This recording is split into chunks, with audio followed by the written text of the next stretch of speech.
private members' statements. Are there any statements? I call the member for Riverstone. Mr Acting Speaker, today at 11 a.m. on November the 11th, our nation stopped to remember the sacrifice made by Australians who have been killed in war. I had the privilege of attending the ceremony conducted by Riverstone Schofield's sub-branch of the RSL at Riverstone. And at that ceremony, like similar ceremonies all around the country, people gathered to pay their respects in a quiet and dignified manner, not glorifying war, but certainly glorifying those who uprooted themselves from ordinary life to make a commitment and sacrifice on behalf of their country, so many of whom did not return. As we reflect on the anniversary of the armistice which ended the First World War, Remembrance Day is a time when we also reflect on those who have died or suffered in all wars and armed conflicts. The price paid by these Australians has brought the freedom and liberty that we enjoy in Australia today.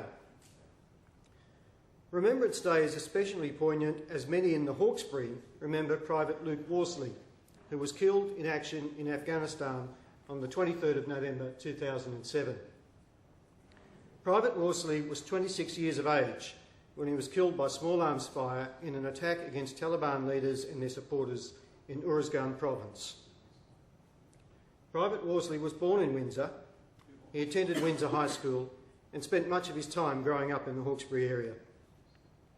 His family and parents, John and Marjorie Worsley, who still reside in Windsor, were devastated at the loss of their young son in the prime of his life. Private Worsley was a Special Service Commando in 4 RAR Commando Unit, now known as the 2nd Commando Regiment.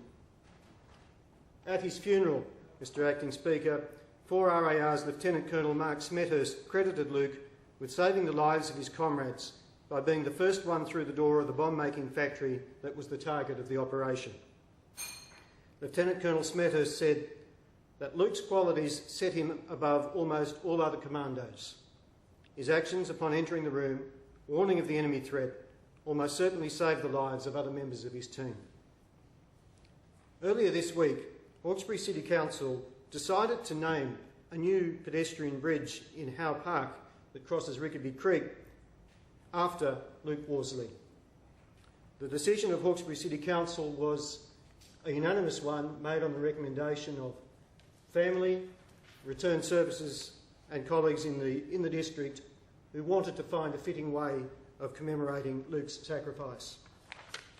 The naming of the bridge is a fitting tribute to a young man who grew up playing in Howe Park and its surrounds, and whose sacrifice we will all remember. In years and decades to come, locals who use the Luke Worsley Bridge will remember the sacrifice Luke Worsley made for his country and his community.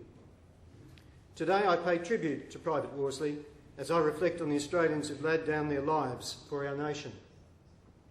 I remember too, Mr Acting Speaker, those currently serving in many places around the globe, in East Timor, with the RAF and the Navy in the Middle East, and in particular our servicemen and women in Iraq, but most particularly those following in Private Luke Worsley's footsteps in Afghanistan, a most dangerous and hostile environment, as we all are frequently reminded.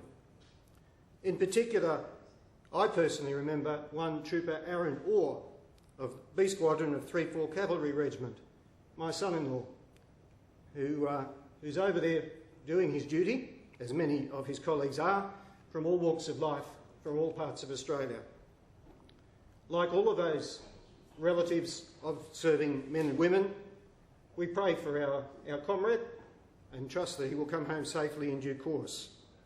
Today we remember all of those across our nation and across our history who've been prepared to answer the call, who've stood up and been counted, and in particular on Remembrance Day we pay tribute to those who were unable to return. The House will now